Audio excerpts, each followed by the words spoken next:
దైవ గ్రంథంలో నుంచి ఒక మాట మనం చదువుకొని దేవుని వాక్యాన్ని ఆలోచన చేద్దాం. లూకాసు వార్త 5వ అధ్యాయం, లూకాసు వార్త 5వ అధ్యాయం 5 నుంచి 8 వచనాల వరకు నేను చదువుతాను. దయచేసి మీరు చూసుకోవాల్సిందిగా మనవి చేస్తున్నాను. సీమోను, ఏలినవాడా, రాత్రి అంతయు మేము ప్రయాసపడితిమి గాని మాకేమీ దొరకలేదు. అయినను నీ మాట చొప్పున వలలు వేతునని ఆయనతో చెప్పెను. వారు అలాగు చేసి విస్తారమైన చేపలు పట్టిరి. అందుచేత వారి వలలు పిగిలిపోచుండగా వారు వేరొక దోణిలోనున్న తమ పాలివారు వచ్చి తమకు సహాయము చేయవలనని వారికి సంజ్ఞలు చేసిరి. వారు వచ్చి 2 దోణెలు మునుగునట్లు నింపిరి. సీమోను పేతురు అది చూచి యేసు మోకాళ్ళ ఎదుట సాగిలపడి, ప్రభువా, నన్ను విడిచిపోము, నేను పాపాత్ముడనని చెప్పెను. దేవుడు తన వాక్యాన్ని మన కొరకు దీవించినట్లుగా చిన్న మాట ప్రార్థన చేసుకుందాం. దయచేసి అందరూ కూడా తలలు వంచి కళ్ళు మూయండి. ప్రార్థన. ప్రేమగల తండ్రి, దయగల దేవ, పరిశుద్ధుడా, మీకు స్తోత్రం. ఈ పగలు మీరు అనుగ్రహించిన కాపుదలకై కృతజ్ఞతలు. ఈ సందర్భంలో మీ పాదాల దగ్గరికి రావడానికి సహాయం చేసినందుకు స్తోత్రం. చదువుకున్న మీ మాటను దీవించి నిష్ప్రయోజకుడైన నన్ను మరుగుపరిచి బలపరిచి మీ ప్రజలతో నాతో మీరే మాట్లాడి మహిమ పొందుమని మా ప్రభువైన యేసుక్రీస్తు వారి పరిశుద్ధమైన నామమున ప్రార్థన చేసి వేడుకొనుచున్నాము తండ్రి, ఆమేన్.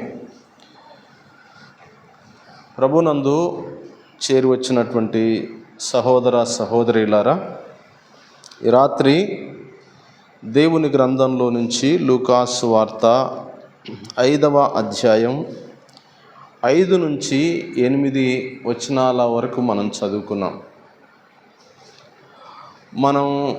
మన బైబిల్ స్టడీలో భాగంగా మన రక్షకుడైన ప్రభువైన యేసుక్రీస్తు వారి యొక్క 12 మంది అపోస్తలులను గురించి ఆలోచన చేస్తూ ఉన్నాం. ఆ వరుసలో ఇప్పటికే చాలామందిని మనం గుర్తు చేసుకున్నాం. ఇప్పుడు అపోస్తలుడైనటువంటి పేతురుని గురించిన విషయాలు మనం జ్ఞాపకం చేసుకోవాల్సి ఉంది. పేతురుకు మరొక పేరు కూడా ఉంది. ఏం పేరు అది? కేఫా. ఇంకొక పేరు కూడా ఉంది. ఏం పేరు? సీమోను. వీళ్ళ సహోదరుని పేరు ఏం పేరు అని చెప్తుంది బైబిల్ గ్రంథం? ఆంద్రేయ. పేతురుకు దైవ గ్రంథాన్ని మనం చదివితే భార్య ఉన్నట్టుగా కూడా వాక్యంలో మనం చదువుతాం. సరే, ఇప్పుడు మనం చదువుకున్నటువంటి ఈ వచన భాగాల్లో పేతురుని గురించిన 1-2 సంగతులు నేను జ్ఞాపకం చేస్తాను. యేసు ప్రభు వారి దగ్గరికి జనసమూహం రావడం జరిగింది. 5వ అధ్యాయం ప్రారంభంలో ఆ సంగతి మనకు కనబడుతుంది. దేవుని వాక్యం వినుచు ఆయన మీద పడుతున్నారు ప్రజలు. ఆ తాకిడికి ప్రభు సీమోనుదైన దోణిలో తాను ఎక్కి దరి నుంచి కొంచెం లోపలికి తోయమన్నాడు. ఆ ఓడలో నుంచి, ఆ దోణిలో నుంచి చేరి వచ్చిన జన సమూహానికి ప్రభువైన యేసుక్రీస్తు వారు దేవుని వాక్యాన్ని బోధించడం జరిగింది. బోధించడం అయిపోయిన తర్వాత ప్రభు అన్నాడు, 4వ వచనం, నీవు దోణిను లోతునకు నడిపించి చేపలు పట్టుటకు మీ వలలు వేయుడని సీమోనుతో చెప్పినాడు. పేతురుతో అన్నాడు, అయ్యా, బోధించడం ముగించిన తర్వాత ప్రభు అన్నాడు, నీ దోణిను లోతుకు నడిపించి వలలు వేయమన్నాడు. అప్పుడు సీమోను పేతురు ఇచ్చిన జవాబు 5వ వచనంలో మనకు కనబడుతుంది. ఏలినవాడా, రాత్రి అంతయు మేము ప్రయాసపడితిమి కానీ మాకేమీ దొరకలేదు. రాత్రంతా ప్రయాసపడినాం, అయినా మాకేమీ దొరకలేదు. అయినను నీ మాట చొప్పున వలలు వేతును అని చెప్పినాడు. వలలు వేయడం జరిగింది. విస్తారమైన చేపలు పడ్డాయి. తమ పాలివారిని కూడా పిలుచుకున్నారు. 2 దోణులు మునిగేటట్లుగా చేపలు పడినాయి. అది చూచిన తర్వాత పేతురు పలికిన మాట 8వ వచనంలో రాయబడింది. సీమోను పేతురు అది చూసి యేసు మోకాళ్ళ ఎదుట సాగిలపడి, ప్రభువా నన్ను విడిచిపొమ్ము, నేను పాపాత్ముడనని చెప్పెను అని రాయబడింది. సీమోను పేతురుని గురించి రాత్రి నేను ఒక సంగతి, అంటే ఇదివరకు నేను జ్ఞాపకం చేసిన సంగతే అయినా ఈ సంగతిని మరలా గుర్తు చేస్తాను. ఆ సంగతి చూచిన తర్వాత లేక ఆ కార్యాన్ని చూసిన తర్వాత పేతురు పలికిన మాట ఏంటంటే, ప్రభువా 8వ వచనం, పేతురు అది చూచి యేసు మోకాళ్ళ ఎదుట సాగిలపడి, ప్రభువా నన్ను విడిచిపొమ్ము, నేను పాపాత్ముడను అని చెప్పినాడు. ఈ రాత్రి పేతురు జీవితం ద్వారా మనము నేర్చుకునే మొదటి సంగతి ఏంటి అంటే, తాను పాపాత్ముడను అని గ్రహించినాడు పేతురు. తాను పాపాత్ముడను అని గ్రహించినాడు. ఈ రాత్రి దేవుని సన్నిధికి వచ్చినటువంటి మనం ఈ విషయాన్ని గ్రహించడం అవసరం. మనం పాపాత్ములము అని మనం గ్రహించాలి. వినండి ప్రియులారా, బైబిల్ గ్రంథం దేవుని వాక్యం సెలవిస్తుంది, ఏ భేదము లేదు. మనుషులందరూ ఏమంట? రోమాపత్రిక 3వ అధ్యాయం 23వ వచనం చెప్తుంది, ఏ భేదము లేదు, అందరూ పాపాత్ములే అనింది. రోమాపత్రిక 3వ అధ్యాయంలోనే మనకు కనబడుతుంది, నీతిమంతుడు లేడు, ఒక్కడు కూడా లేడు అని వాక్యం సెలవిస్తుంది. మనుషులందరూ పాపాత్ములే అని లేఖనం సెలవిస్తుంది. ఆ వరుసలో సీమోను పేతురు తాను పాపాత్ముడను అని గ్రహించినాడు. ఈ రాత్రి మనం కూడా పాపాత్ములము అని గ్రహించవలసిన వారమై ఉన్నాం. వాక్యంలో నుంచి మనం ఆలోచన చేసినట్లయితే లూకాసు వార్త 18వ అధ్యాయం 10 నుంచి 13 వచనాల వరకు చదివితే ఒక సంఘటన ఉంది. ప్రార్థన చేయటానికి 2 దేవాలయానికి వచ్చినారు. అందులో ఒకడు పరిసయ్యుడు అని, ఇంకొక వ్యక్తి సుంకరి అని వాక్యంలో మనం చదువుతాం. పరిసయ్యుడు ఎట్లా ప్రార్థన చేసినాడో మనకు తెలుసు. పరిసయ్యుడు ఎట్లా ప్రార్థన చేసినాడు? కావాలంటే పరిసయ్యుని ప్రార్థన ఒకసారి నేను చదువుతాను, చూడండి ఏమని ప్రార్థన చేసినాడు. 11వ వచనం, పరిసయ్యుడు నిలువబడి, దేవా నేను చోరులను, అన్యాయస్తులను, వ్యభిచారులనైనా ఇతర మనుష్యుల వలనైనను ఈ సుంకరి వలనైనను ఉండనందుకు నీకు కృతజ్ఞతాస్తుతులు చెల్లించుచున్నాను. వారమునకు 2 మార్లు ఉపవాసం చేయుచు నా సంపాదన అంతటిలో 10వ వంతు చెల్లించుచున్నానని తనలో తాను ప్రార్థించుచుండెను. ఎట్లా ప్రార్థన చేస్తున్నాడు? ఈ ప్రార్థన వలన మనకు అర్థమయ్యే సంగతి ఏమిటి అంటే, తాను పరిశుద్ధుడు లేదా తాను నీతిమంతుడు అని తన ప్రార్థనలో కనపరుచుకుంటున్నాడు.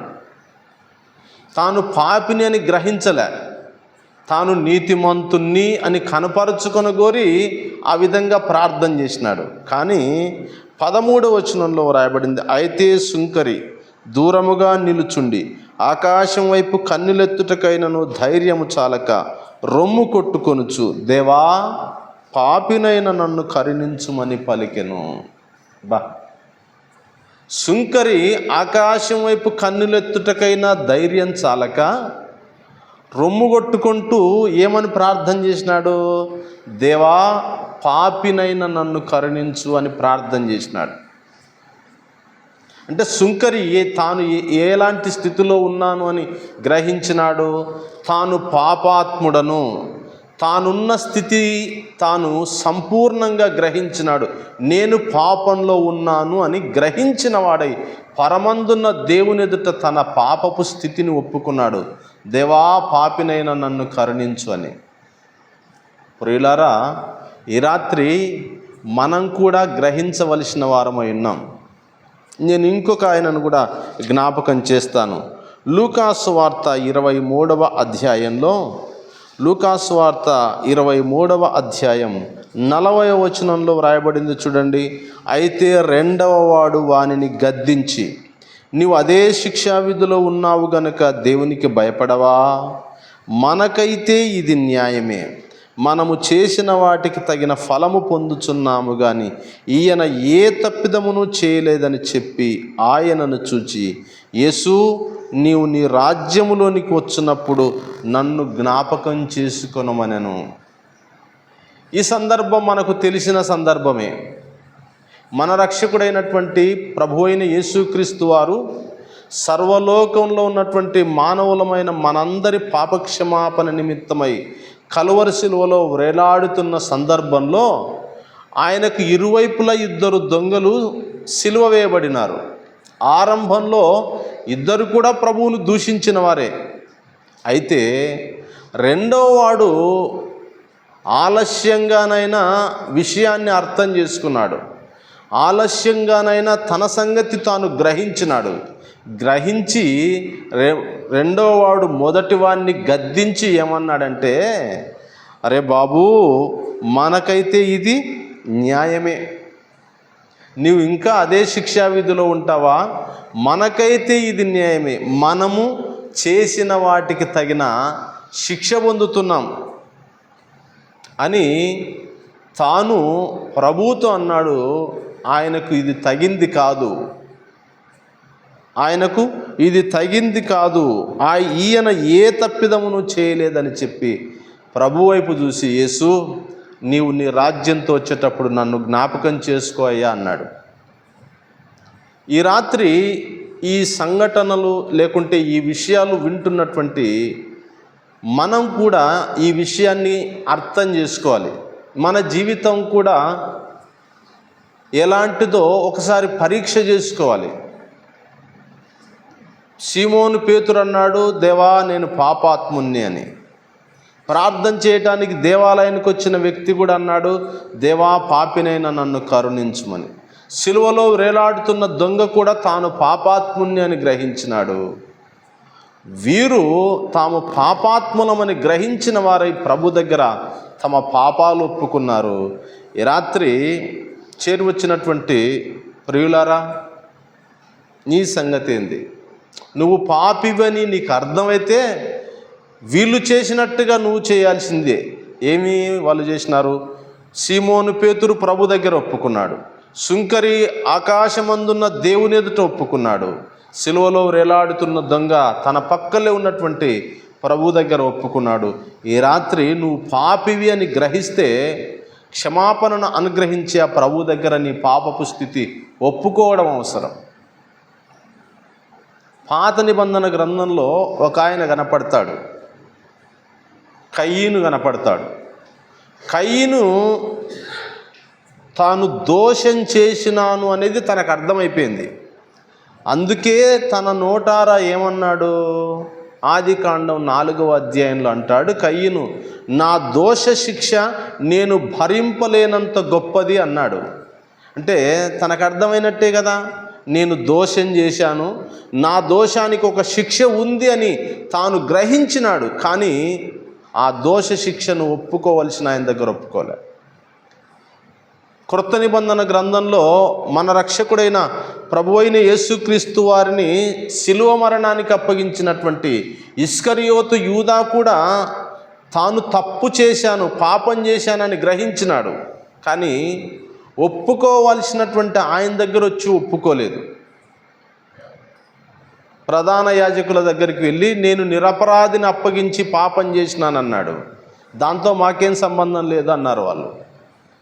రాత్రి సీమోను పేతురు జీవితం ద్వారా మనం నేర్చుకోవాల్సిన మొదటి సంగతి, తాను పాపాత్ముణ్ణి అని గ్రహించినాడు. ఒప్పుకోవలసిన ప్రభు దగ్గరనే తన పాపపు స్థితిని గురించి ఒప్పుకున్నాడు. ఈ రాత్రి ఇంకా పాపములు ఒప్పుకోకుండా జీవిస్తుంటే ఈ రాత్రి అయినా గ్రహించి క్షమాపణను అనుగ్రహించే ప్రభు దగ్గర ఒప్పుకోవలసిందిగా ప్రేమతో మీకు మనవి చేస్తున్నాను. ఇక రెండవ సంగతి ఏంటి అంటే 5వ అధ్యాయంలో 5వ వచనంలో, ఏలినవాడా, రాత్రి అంతయు మేము ప్రయాసపడితిమి కానీ మాకేమీ దొరకలేదు, అయినను నీ మాట చొప్పున వలలు వేతునని ఆయనతో చెప్పాను అని రాయబడింది. మామూలుగా పేతురుకి ఎక్స్పీరియన్స్ ఉందా లేదా, అనుభవం ఉందా లేదా చేపలు పట్టడంలో? చెప్పండి. ఇప్పుడు పేతురుకి అనుభవం ఉందా లేదా? ఉదయం లేచింది మొదలుకొని వీళ్ళ కేర్ ఆఫ్ అడ్రస్ ఏంది? వీళ్ళ కేర్ ఆఫ్ అడ్రస్ సముద్రమే, చేపలు పట్టడమే. ఏ సమయంలో ఏ చేపలు పడతాయి అంతా తెలుసు. అందుకే ఆడ అన్న మాట ఏంటంటే, ఏలినవాడ రాత్రంతా ప్రయాసపడినాం. యేసుప్రభు అన్నాడు, ఇప్పుడు నీ దోణను లోతుకు నడిపించి వలలేసి చేపలు పట్టాయా అన్నాడు. వలలేసి చేపలు పట్టు అంటే పేతురు అన్నాడు, ఏలినవాడ రాత్రి అంతా ప్రయాసపడినాం, మాకేమి దొరకలేదు, ఇంకేడవుతుందిలే, పట్టనీకే కుదరదు, ఇప్పుడు మా చేత కాదు, రాత్రంతా తిప్పలు పడినా కానీ ఏం లాభం లేకుండా అయిపోయింది, ఇప్పుడు ఆడబడతాయని అన్నాడా? ఏమనలే. పేతురుకు చేపలు పట్టడంలో అనుభవం ఉంది, అయినప్పటికీ అక్కడ రాయమాడు, అయినను నీ మాట చొప్పున వలలు వేతును అన్నాడు. ఇప్పుడు మీకు ఒక పని మీద పూర్తి అనుభవం ఉన్నప్పుడు, ఆ పనిలో మీరు సఫలం కానప్పుడు నాలాంటి వాడు వచ్చి ఇప్పుడు చెయ్యి సక్సెస్ అవుతామంటే వింటారా? నీకు అసలు తెలియదన్నా ఈ పని గురించి. మాకు మస్తు రాత్రంతా ప్రయాసపడినాం, అయినా ఏం లాభం లేకుండా అయిపోయింది, ఇప్పుడు కాదులేని నిరాకరిస్తాం. పేతురు అన్నాడు, అయినను నీ మాట చొప్పున వలలు వేతును అన్నాడు. దీన్ని బట్టి మనం అర్థం చేసుకోవాల్సిన విషయం ఒకటి ఉంది. తన అనుభవాన్ని పక్కకు పెట్టినాడు. అవునా? తన అనుభవాన్ని పక్కకు పెట్టినాడు. నాకు ఇంత అనుభవం ఉంది, అంత అనుభవం ఉంది, ఇదేం అనుభవాన్ని పక్కకు పెట్టినాడు. రెండోది, తాను పడిన ప్రయాస అంతా కూడా పక్కకు పెట్టినాడు. సరే, అయినా సరే నువ్వు చెప్తున్నావు కదా దేవా, లేదా ఏలినవాడా నువ్వు చెప్తున్నావు కదా, నీ మాట చొప్పున వలలు వేస్తాను. నాకైతే వలలు వేయాలని లేదు, నేను రాత్రంతా కష్టపడినా, అయినను నీ మాట చొప్పున వలలు వేతును. ఇప్పుడు నేను వల వేస్తున్నాను అంటే కేవలం ప్రామాణికం ఏది? పేతురు మరలా సముద్రంలోనికి దోణిని కొంత లోతుకు నడిపించి వలలు వేయడానికి ప్రామాణికం ఏంది? ప్రభు అయిన యేసుక్రీస్తు వారి యొక్క నోటి మాటనే, అయినను నీ మాట చొప్పున వలలు వేతును. దేవా, నా ప్రయాస, నా అనుభవం అంతా పక్కకు పెడుతున్నా, నీ మాటే నాకు ప్రామాణికం, నీ మాట చొప్పున వలలు వేస్తున్నాను అన్నాడు. ఆయన మాటకు అంత సంపూర్ణంగా విధేయత చూపినాడు. ఫలితాన్ని పొందాడా లేడా? పొందినాడు. దేవుని మాటకు తాను చూపిన విధేయత అది. దేవుని మాట మీద, ప్రభు అయిన యేసుక్రీస్తు వారి యొక్క నోటి మాట మీద తనకున్న నమ్మకం అది. నీ మాట చొప్పున వలలు వేతును, నీ మాటే ప్రామాణికం, నీ మాటే నాకు ప్రాధాన్యం, నీవు మాట చెప్పావు నేను చేస్తున్నాను అన్నట్టుగా చేసినాడు. ఇప్పుడు మార్క్స్ వార్తలు అనుకుంటా, మార్క్స్ వార్తలను కనపడుతుంది, యేసు ప్రభు వారు సముద్రం మీద నడుచుకుంటూ వస్తున్నాడు. సముద్రం మీద నడుచుకుంటూ వస్తున్నప్పుడు శిష్యులందరూ ఏమనుకున్నారు? భూతం అనుకున్నారు. ప్రభు అన్నాడు, నేనే, భయపడకాకండి అన్నాడు. నేనే, ధైర్యం తెచ్చుకోండి, భయపడకండి, నేనే అన్నాడు. నేనే అంటేనే పేతురు ఏమన్నాడు? నీవే అయితే, ఓ దేవా నేనే అంటున్నావు కదా, నీవే అయితే నేనేం చేస్తా? నేను నీళ్ళ మీద వచ్చేటట్టు నేను నీళ్ళ మీద నడిచి వస్తాను అన్నాడు. అప్పుడు ప్రభు ఏమన్నాడు? వచ్చేసేయమన్నాడా లేదా? వచ్చేసేయి అన్నాడు. వచ్చేసేయి అంటే మీరు చూడండి ప్రియులారా, వెంటనే అడుగు తీసి సముద్రంలో పెట్టినాడా లేదా? అడుగు తీసి వెంటనే సముద్రంలో పెట్టినాడు. మనము ఈయన అయితే రమ్మంటే ఆయన రమ్మన్నంత మాత్రాన మనం పోతే ఎట్టబ్బా కదా. మనకు పూర్తి స్థాయిలో నమ్మకం కుదిరితే, మనకు నమ్మిక ఏర్పడితేనే అడుగులు పెట్టడం కష్టం.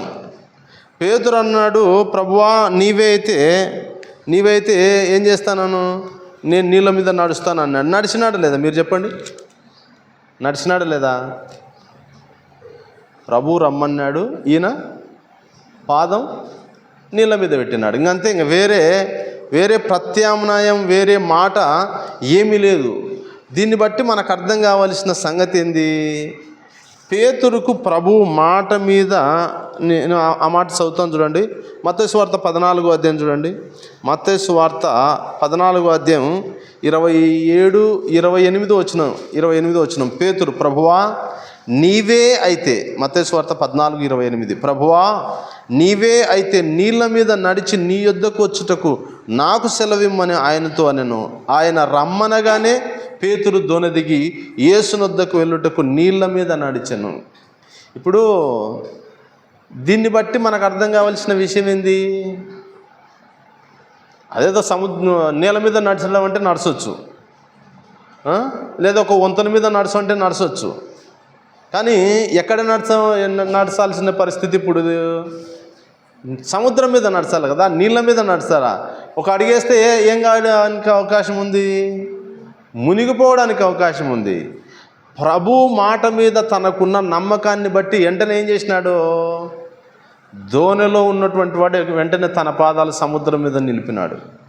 అది పేతురుకు ప్రభు మాట మీద ఉన్న నమ్మకం, దేవుని మాట మీద తనకున్న నమ్మిక. అది ఆయన మాటకు ఆయన పేతురు ఇచ్చే ప్రాధాన్యత. అది రాత్రి పేతురు జీవితం ద్వారా మనం నేర్చుకునే రెండవ సంగతి ఏంటి అంటే, సంపూర్ణ తన ప్రయాసను, తన కష్టాన్ని, తన ఇరుకును, ఇబ్బందిని దేన్ని లెక్క పెట్టలేదు. దేవుని మాటే తనకు ప్రాణాధారం, తనకు ప్రాముఖ్యం.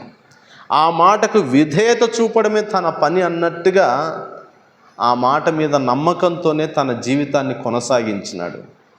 ప్రియులారా, మనకు చాలాసార్లు దేవుని మాటకు, దేవుడు తన వాక్యం ద్వారా మనతో మాట్లాడితే ఆ మాట మీద మనకేముండడంలే, పూర్తి నమ్మిక ఉండడంలే. దాన్ని పూర్తి స్థాయిలో దేవుని మాటను మనం నమ్మడంలే. పూర్తి స్థాయిలో దేవుని మాటను మనం నమ్మడంలే. దైవ గ్రంథాన్ని మనం చదివినట్లయితే పాత నిబంధన గ్రంథంలో ఇశ్రాయేలీలు మాంసాహారం కొరకు ఏడ్చినారు. మాంసాహారం కొరకు ఏడిస్తే దేవుడు అన్నాడు మోషేతో, మోషే వీళ్ళు మాంసాహారం కొరకు ఏడుస్తున్నారు కదా, ఒక పని చెయ్యి, ఒక ప్రకటన చెయ్యి. ఒక రోజు కాదు, 2 రోజులు కాదు, నెల దినాలు మాంసమే తింటారని చెప్పు అని అంటే, ఇంతమందికి, ఇన్ని లక్షల మందికి నెల దినాలు మాంసం అంటే ఎట్ట ప్రకటన చేయాల ప్రభువా అన్నట్టుగా మోషే ఆలోచన చేస్తుంటే యెహోవా బాహుబలం, అప్పుడు అన్నాడు దేవుడే కల్పించుకొని, యెహోవా బాహుబలం తక్కువైందా అని అన్నాడు. మనకు నిర్గమాకాండంలో ఆ మాట కనపడుతుంది. యెహోవా బాహుబలం తక్కువైందా, నువ్వు ప్రకటన చేయన్నాడు. ప్రకటన చేసినాడు. ప్రకటన చేస్తే తిన్నారా లేదా? ఆ వాసన ఎక్కడొచ్చింది? అంతదాకా తిన్నారు. తింటారని చెప్పినాడు. దేవుని గ్రంథం మనకు సెలవిచ్చే సంగతి ఏంటంటే, కొంతమంది దేవుని వాక్యంలో మనం చదివితే ఆ విధమైనటువంటి ప్రాధాన్యత ఇచ్చినారు దేవుని మాటకు. దేవుడు చెప్పినాడా అది అక్షరాల జరుగుతుందనే పూర్తి నమ్మిక ఉంచినారు ఆ మాట మీద. మనం దేవుని మాటలు వింటాం కానీ దేవుని మాటల మీద మనకు పూర్తి నమ్మకం ఉండదు. మనకు అపోస్తల కార్యాల గ్రంథంలో ఒక వాగ్దానం ఉంటుంది. ప్రభువైన యేసునందు విశ్వాసం ఉంచు, అప్పుడు నీవును నీ ఇంటి వారును రక్షణ పొందుదురు అని ఉందా లేదా? ఉంది. అది దేవుని మాట, దేవుడు రాయించిన మాట. ఆ మాట మీద మనకు పూర్తి నమ్మకం ఉందనుకో, ఏమని ప్రార్థన చేయాలా? దేవా, నువ్వు నీ గ్రంథంలో చెప్పినావు, నీ యందు విశ్వాసం ఉంచితే నీవు నీ ఇంటి వారు రక్షణ పొందుతారన్నావు, కాబట్టి నా ఇంటిలో రక్షణ పొందలేదు, ఖచ్చితంగా వాళ్ళ విషయంలో కృప చూపాలని మనం ప్రార్థన చేయొచ్చు. మనకే ఉండదు నమ్మకం. నేను ఒక సందర్భంలో ఒక సహోదరునితో ఈ విధంగా అన్నాను, అన్నా, మీ బంధువులు లేదా మీ ఇంటి వాళ్ళు నమ్ముకోలేదు కదా, వాళ్ళ కొరకు భారంగా ప్రార్థన చేస్తే బాగుంటుంది అని అంటే, ఆయన అంటాడు, వాళ్ళాడ నమ్ముకుంటారన్నా, అస్సలు నమ్ముకోరు వాళ్ళు ఉంటున్నాడు. అంటే ఈయనకే ఏం లేదు, ఈయనకే నమ్మకం లేదు. ఈయనకు నమ్మకం లేకుండా, మనకు నమ్మకం లేకుండా మనం ప్రార్థన చేయడం మొదలు పెడితే ఏం ఫలితం ఉంటుంది చెప్పండి? దేవుని మాటల మీద మనకు పూర్తి నమ్మిక ఉండాలి.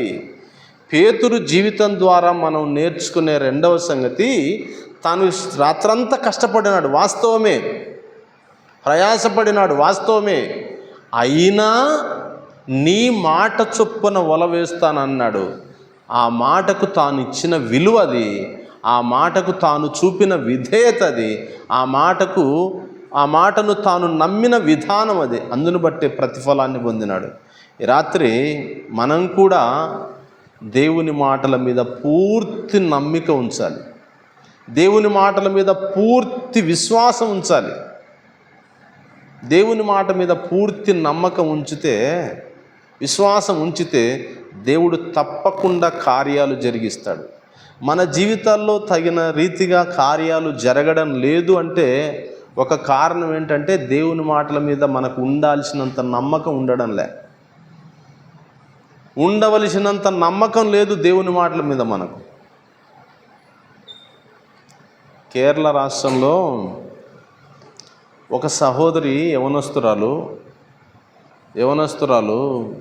ఆమె వివాహం విషయంలో తల్లిదండ్రులు రకరకాల వాళ్ళని, అవిశ్వాసులను పెళ్లి సంబంధాలు తీసుకొని వస్తే ఆమె నిరాకరించి ఏమనిందంటే, నేను యేసు ప్రభువుని నమ్ముకున్నాను, దేవుడు నా పక్షంగా కృప చూపుతాడు, కాబట్టి నేను అవిశ్వాసిని పెళ్లి చేసుకోను అని ఆమె అన్నింటే, వాళ్ళ అమ్మ నాయన వాళ్ళు అన్నారంట, వచ్చిన మంచి మంచి సంబంధాలలో ఎగరగొడుతున్నావు, ఏ కలెక్టర్ చేసుకుంటాడో నిన్ను చూద్దాంగానే అన్నారంట. నమ్మకంతో ఆమె ప్రార్థన చేసింది, అన్నట్టుగా విశ్వాసి అయిన కలెక్టరే ఆమెను పెళ్లి చేసుకున్నాడు. చాలాసార్లు పెళ్లి సంబంధాల విషయాల్లో దేవుని పిల్లలు అనబడి పిలువబడే మనమే ఏం చేస్తామనంటే, దేవుని మాట మీద మనకే నమ్మకం ఉండదు. మనకే నమ్మకం ఉండకుండా మనమే రకరకాల ప్రయత్నాలు చేస్తాం దేవుని మాటను కాదని. ప్రభు పిల్లలుగా ఈ రాత్రి ఈ విషయాన్ని మనం అర్థం చేసుకుందాం. పేతురు జీవితంలో రెండు సంగతులు. మొదటి సంగతి, తాను పాపాత్ముణ్ణి అని గ్రహించినాడు. రెండో సంగతి, తన ప్రయాసను, తన అనుభవాన్ని పక్కకు పెట్టి ప్రభు మాటకు ప్రాధాన్యతనిచ్చినాడు, లేదా ప్రభు మాట మీద పూర్తి నమ్మిక ఉంచినాడు. అంత మాత్రమే కాకుండా ఒక మాట అక్కడ ఏమనుందంటే, 8వ వచనంలో, సీమోను పేతురు అది చూచి యేసు మోకాళ్ళ ఎదుట సాగిలపడి, ప్రభువా నన్ను విడిచిపొమ్ము, నేను పాపాత్ముడనని చెప్పెను అని రాయబడి ఉంటుంది. ప్రభువా అని పిలిచినాడు. ప్రభువా అంటే అర్థమైంది, యజమానుడు అని. అంటే నా జీవితానికి నీవే సారథివి, నా జీవితానికి యజమానుడవు నీవు చెప్పినట్టుగానే నా జీవితాన్ని నేను కొనసాగిస్తాను అని తను పూర్తిగా ఆయనకు విధేయత చూపడం. ప్రభు పిల్లలుగా రాత్రి మన జీవితాలను మనం పరీక్ష చేసుకుందాం. సీమోను పేతురుని గురించి దైవ గ్రంథంలో చాలా స్థలాల్లో ఉంది. సీమోను పేతురు ప్రభువును పిలిచిన సందర్భాలన్నీ నేను పోయిన వారం గుర్తు చేసిన. ఎక్కువ పర్యాయాలు ఏమని పిలిచినాడు? ప్రభువా, ప్రభువా, ప్రభువా. ప్రతి సందర్భంలో మీరు కావాలంటే 4 సువార్తల్లో చదవండి. ఎక్కువ పర్యాయాలు పిలిచిన ప్రతి సందర్భంలో సంబోధించిన మాట ప్రభువా అని సంబోధించినాడు.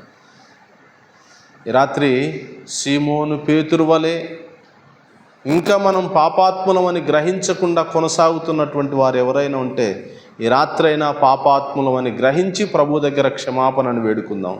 రెండవ సంగతి, సిమోను పేతురు వలె దేవుని మాట మీద పూర్తి నమ్మిక ఉంచుదాం, పూర్తి విశ్వాసం ఉంచుదాం. అంటే ఒక మాటలో చెప్పాలంటే దేవుని మాటను గుడ్డిగా నమ్మాలి అంతే. ఒకసారి బస్సులో ఒక స్టూడెంట్ ప్రయాణం చేస్తుంది. ఆ స్టూడెంట్ పక్కన ఒక క్రైస్తవ విధానాన్ని వ్యతిరేకించే క్రైస్తవేతరుడు ఒక పూజారి ప్రయాణం చేస్తున్నాడంట. ఈ అమ్మాయి బైబిల్ చదవడం చూసి ఆయన ఒక ప్రశ్న వేసినాడంట. అమ్మాయి, నువ్వు క్రైస్తవురాలవంటే అవునండి అంటే, నేను ఒక ప్రశ్న అడుగుతా సమాధానం చెప్పమ్మా అన్నాడంట. అడగండి అని అంటే ఆయన అన్నాడంట, బైబిల్లో యోనా అనేట ఆయనను చేప మింగింది, చేప మింగింది అని ఉంది కదమ్మా, నువ్వు సైన్స్ స్టూడెంటు, దాన్ని నమ్ముతున్నావా? చేప మనిషినట్ట మింగుతుందమ్మా అన్నాడంట. ఆ అమ్మాయి అనిందంట, ఏమండి, బైబిల్లో యోనా అనేటటువంటి ఆయనను చేప మింగింది అని బైబిల్లో ఉంది, నేను దాన్ని నమ్ముతున్నా. అదే బైబిల్లో యోనా అనేట ఆయన చేపను మింగినాడు, పెద్ద తిమింగలాన్ని మింగినాడు అని దేవుడు రాయించింటే దాన్ని కూడా నమ్ముతాను నేను అనిందంట. అర్థమైందా మీకు? ఈ గ్రంథంలో నువ్వు మనిషిని చేపట మింగుతుంది అంటున్నావు కదా, ఆ మనిషే పెద్ద చేపని మింగినాడని దేవుడు గ్రంథంలో రాయించింటే నేను దాన్ని కూడా నమ్ముతానని అనిందంట అమ్మాయి. దేవుని వాక్యం మీద అంత నమ్మకం ఉండాలి. ఇందులో రాయబడిన ప్రతి మాట దేవుని మాట. ఈ మాటను మనం గుడ్డిగా నమ్మాల్సిందే అంతే. ఏం గుడ్డిగా నమ్మాలా అని ఎందుకంటున్నానంటే, ఇవి దేవుని మాటలు, అక్షరాల నెరవేర్చబడే మాటలు ఇవి. మన జీవితాల్లో ఈ మాటలు ఖచ్చితంగా నెరవేర్చబడాలి అంటే మనకు ఈ దేవుని మాటల మీద నమ్మకం ఉండాలి. రాత్రి చేరువచ్చినటువంటి మనం ఆలోచన చేద్దాం. సిమోను పేతురు వలె మన పాపపు స్థితిని ఇంకా ఒప్పుకోకపోతే ప్రభు దగ్గర ఒప్పుకుందాం. రెండవ సంగతి, సిమోను పేతురు వలె పూర్తిగా దేవుని మాట మీద నమ్మిక ఉంచుదాం. ఆయననే మనకు యజమానుడిగా, మన జీవిత యజమానుడిగా ఆయనను కలిగి ఈ లోకంలో ముందుకు సాగుదాం. ఆ విధంగా జీవించడానికి పరిశుద్ధాత్మ దేవుడు మనకు సహాయం చేయనుగాక. తల వంచండి, ప్రార్థన చేసుకుందాం. కనికర సంపన్నుడు అయిన దేవా, మీకు స్తోత్రం. విన్నటువంటి ఈ వాక్యాన్ని మా హృదయాలలో ఫలింపచేయమని, చేరువచ్చిన మీ బిడ్డలను దీవించమని ఈ మనవులు మా ప్రభు అయిన యేసుక్రీస్తు వారి ఉన్నతమైన నామమున ప్రార్థన చేసి వేడుకొనుచున్నాము తండ్రి. ఆమేన్. పిల్లలందరికీ వందనాలు.